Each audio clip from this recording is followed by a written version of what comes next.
Toprak yarıldı, direkler çöktü.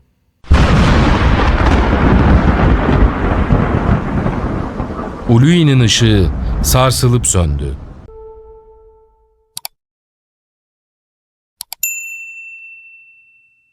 Melkor artık Valar'dan sayılmıyordu. Hoş, onlara da ihtiyacı yoktu zaten. Hem onlara mı kalmıştı onun olanı almak? Bir şey yapmalıydı. Ama tek başına bütün kardeşlerine üstün gelemeyeceğini de biliyordu. İşte bu düşünce onu içten içe deliye çeviriyordu. Arda'ya sessizce geri döndü. Zaten yanına çektiği başıboş Aynur, onun için gözcülük ediyordu. Valar, yeryüzüne 2 büyük lamba dikmişti. Iluin ve Ormal. Biri Arda'nın kuzeyinde, diğeri güneyindeydi. Almeren adında görkemli bir yerleşim kurmuşlardı. Ahmaklar diye geçirdi içinden. Ve derhal işe koyuldu. Emrine topladığı ucubelerine yer altında devasa tüneller kazmalarını buyurdu. Çünkü kardeşlerinden gizlenmesi gerekiyordu. Tam kudretine kavuşmak için gölgeyle büyümeliydi. Amacı belliydi. Kardeşlerini alt edecek devasa bir ordu kurmak. İşte Utumno'nun inşası böyle başladı. Sayısız salonu, sayısız odası vardı. Alevlerin ve buzların iç içe geçtiği, yer altında saklanan korkunç bir kaleydi burası. Arda'nın derinliklerinde yükselen ateşte, kuzeyin dondurucu soğuğu burada birbirine karışıyordu. Ve burası Arda'nın en derin, en karanlık, en zehirli yarasıydı. Arda, onun izlerini her zaman üzerinde taşıyacaktı. Utumno, derin çukurlarla, sayısız salonlarla ve karanlık geçitlerle doluydu. Kapıları dağların karanlık yüzüne oyulmuş, yolları yerin altına, karanlığın kalbine doğru inmişti. Melkor'un orada nice gizli odası vardı. Utumno'da bozma odaları vardı Melkor'un. İşkence odaları, karanlık zindanlar, ateşle kaynayan çukurlar, demir ve dumanla boğulmuş derin madenler. Orada güzellik eğrilir, canlılık kirlenir, irade kırılırdı. Çünkü Utumno yalnızca bir kale değildi. Melkor'un Arda'ya sapladığı ilk hançerdi.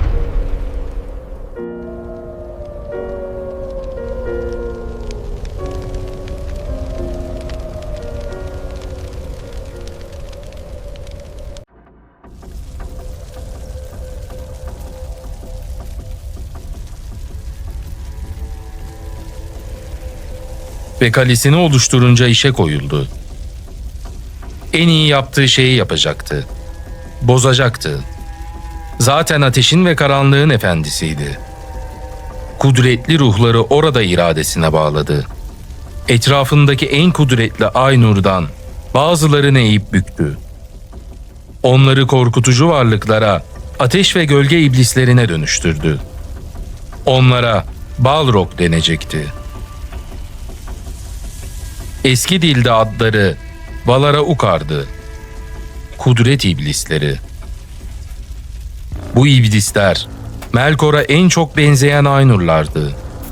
Onun düzenine, onun şarkısına, onun kibrine, onun yaratma ateşiyle yanmasına hayran kalmışlardı. Ona göre ateş ve gölge ahenk içindeydi.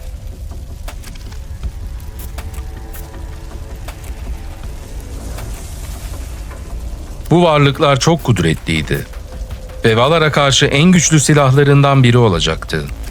Hatta ileride pek az kişi onları alt edebilecek kudrete erişecekti.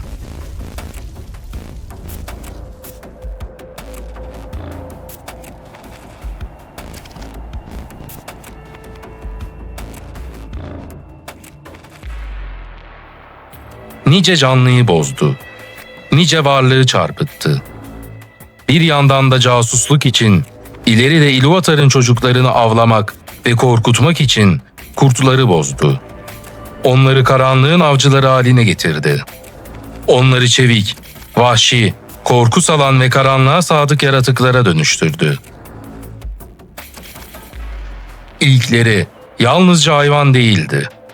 İçlerinde Melkor'un iradesinden bir parça, karanlık bir zeka vardı. Çünkü Melkor en kudretli dönemindeydi.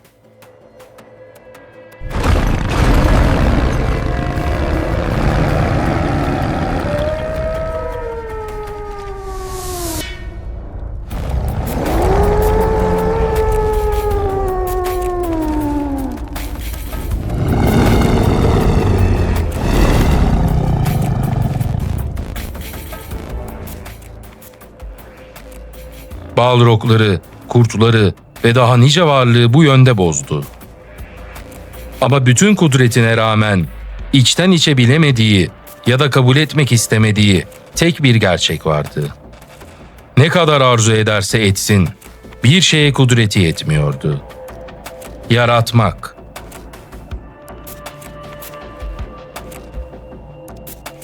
Utumno'nun inşası bittiğinde Melkor'un hatırı sayılır bir ordusu vardı artık ayaklarının dibinde. Bu ordunun gücüne çok güveniyordu. Fakat gözünü kör eden bir gerçek vardı. Arda'ya hükmetmek için kendini verdikçe, kendi varlığından da bir parça kopuyordu. Eski kudreti, eski azameti artık eskisi gibi değildi. Bedeni de ruhu gibi kararmaya başlamıştı. Valar ise yorgundu. Lambaların dikimi, Arda'nın şekillendirilmesi ve dünyanın inşası onları epeyce meşgul etmişti. İşte Melkor da bunu fırsat bildi. Yavaş yavaş Arda'yı zehirlemeye başladı. Fil dişi kemiklerle ve iğrenç derilerle kaplı yaratıkları ormanlara saldı. Bu ucubeler Yavanna'nın evlatlarını kirletiyor, ağaçları, çiçekleri ve yeşeren her şeyi kana buluyorlardı. Suları zehirledi. Çünkü suyu kirlettiğinde onun hayat verdiği her şeyi de zehirlemiş oluyordu. Böylece Melkor, Arda'yı doğrudan fethetmeden önce damarlarına karanlığı akıttı. Yaptıkları işi kutlayan Valar'ın haberleri Melkor'a ulaşıyordu. Casusları ona her şeyi fısıldıyordu. Tulkas ile Nessa'nın düğünüyle birlikte Valar zafer sarhoşluğuna kapılmıştı. İyiden iyiye yorgun düşmüştü.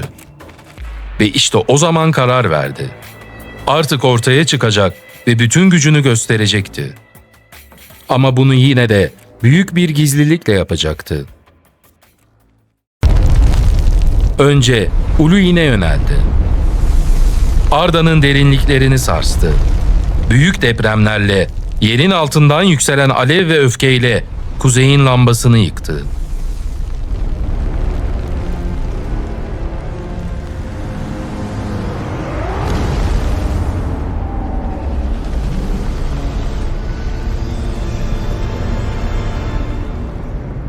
Toprak yarıldı, direkler çöktü.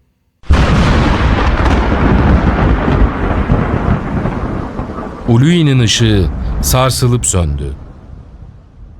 Ormal ise Melkor'un ordularının gazabına uğradı. Valar'a Ukar'ın gölgesi ve ateşi güney lambasının üzerine çöktü.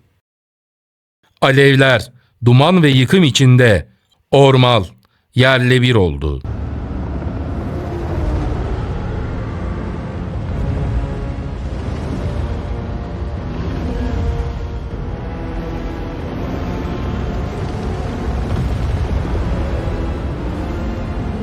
Fakat o an Melkor'daki memnuniyet ve zevk, evrendeki hiç kimsede yoktu.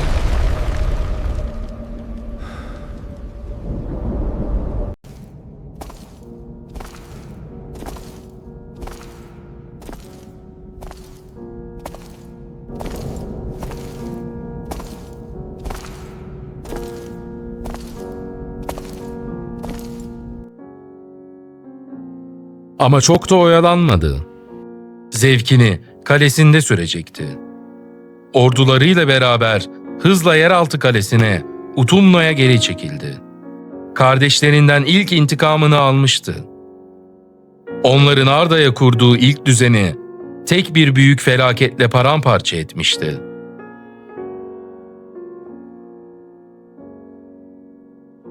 Belki arkasından büyük bir saldırı bekliyordu. Fakat kardeşlerini hala tanıyamamıştı. Çünkü Valar, lambaların yıkılışıyla felaketin eşiğine sürüklenen Arda'yı daha da parçalamamak için Orta Dünya'yı terk etmişti bile. Batıya, Aman'a çekildiler. Orada Pelori dağlarının ardında Valinor adını alacak, yeryüzü cennetini kuracaklardı.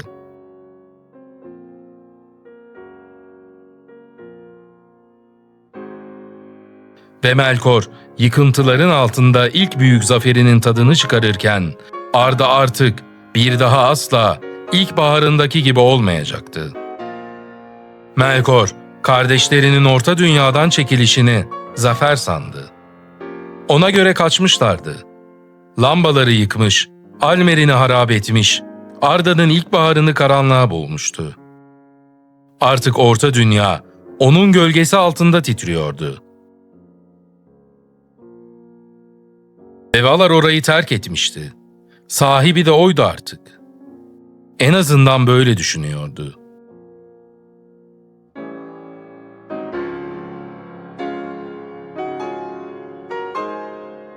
Fakat batıda bambaşka şeyler oluyordu. Valar korkudan değil, Arda'yı daha fazla parçalamamak için çekilmişti. Amaçları, Ilúvatar'ın ilk çocukları için güvenli bir yuva hazırlamak değildi ilk başlarda. Ama en azından Arda'da bir güvenli bölge istiyorlardı. Melkor belasının kendine ait zannettiği topraklarda kalmasını istediler bir süre. Aman'da Pelori dağlarını yükselttiler. Yalçın kayalıkları bir sur gibi gölgeye kaldırdılar.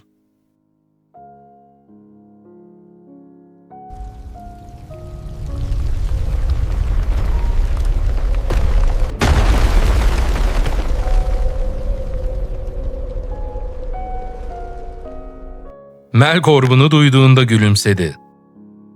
Ona göre bir itiraftı. Kardeşleri artık ondan korkmak zorundaydı.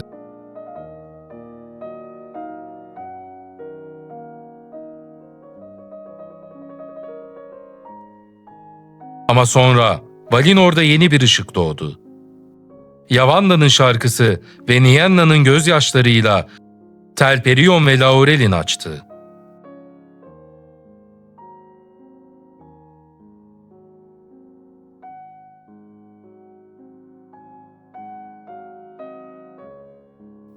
Melkor'un yıktığını sandığı ışık, batıda daha kutsal ve daha erişilemez bir biçimde yeniden yükselmişti.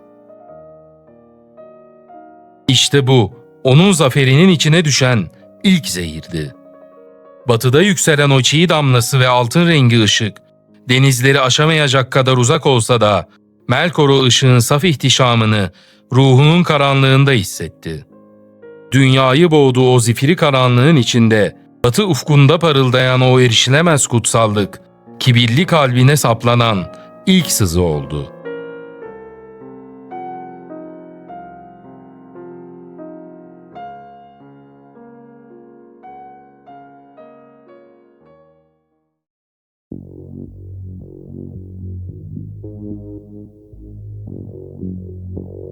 Melkor'un bütün olup bitenden daima haberi oluyordu.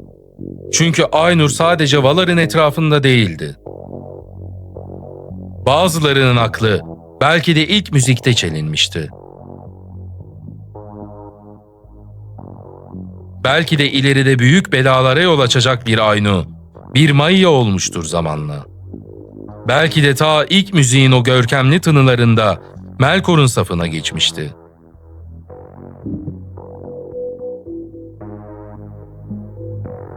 Melkor'un vaat ettiği o mutlak düzen, Valarin'kinden çok daha kudretli gelmişti ona. Hayranı ve tutkunu olduğu o kusursuz, Kusursuzca organize edilmiş gücü ona ancak Melkor vaat edebilmişti. Valar'ın arasında bir kardeş gibi yürürken bile ruhunu karanlığa rehin bırakmış kadim bir Aynun.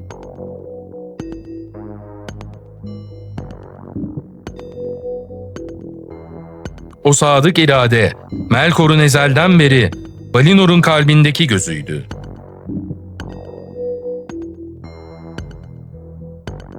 Zaman akıp gidiyordu. Melkor durmadan yayılıyor ve büyütüyordu gücünü. Çeşitli, ne olduğu bilinmez birçok yaratık da onun bozgununa uğramıştı. Ormanların içinde Valar'ın kalan son parçasını yok etmek işine giriştiler. Gerçi Valar o kadar da sahipsiz bırakmıyordu. Orome ve Yavanna sık sık geliyordu Orta Dünya'ya. Melkor'un açtığı ziyanı engellemeye çalışıyorlardı. Orome, kudretli Maiası Tilyon ve Aynurlarıyla savaşıyordu. Gümüş yayların gerildiği, kadim tazıların karanlık ormanları feryatlarla doldurduğu bu avlar, kuzeyin sınırlarını sarsıyordu. Ama onlar gider gitmez, aynı yerde tünüyordu yine uğursuz yaratıklar.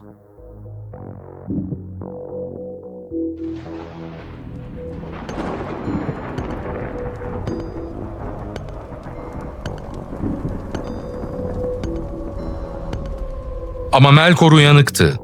Valar ile arasında bir sınır karakolu olarak Angband'ı dikti. Ve ihanetin resmi belgesi olarak da başına Sauron'u getirdi. Sauron, Melkor'un her zaman en sadığı olandı.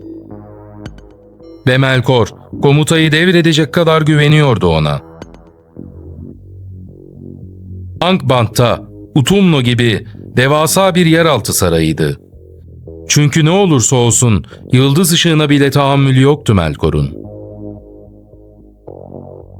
Kalenin demir kapıları kapandığında yukarıdaki gökyüzü tamamen unutulur, yerini sinsi planların kaynadığı zifiri bir karanlığa bırakırdı. Melkor'a bir gün aniden bir haber geldi.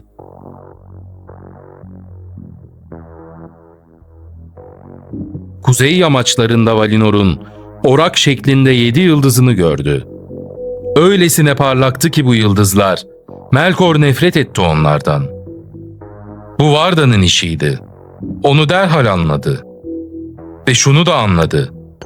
Demek vakti gelmişti. Ilúvatar'ın çocuklarının uyanma vaktiydi bu.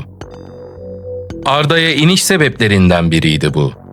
Hepsini kölesi yapmak, bozmak ve çarpıtmaktı.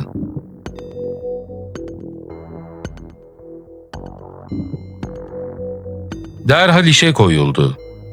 Her yere Orome'nin ağ partilerini andıran, onların kılığında suvari benzeri süliyetler gönderdi. Görürlerse korksunlar, ona sığınmasınlar diye. Gölgelerden örülmüş atlılar, fırtına bulutları gibi çöktü Orta Dünya'nın taze topraklarına. Ve her yerde onları aradı durdu. Birçok elfi yakaladı. Birçoğu da kaçtı elbette. Orome keşfetmekte çok geç kalmıştı. Valar yine uyumuştu. Melkor her zaman uyanıktı.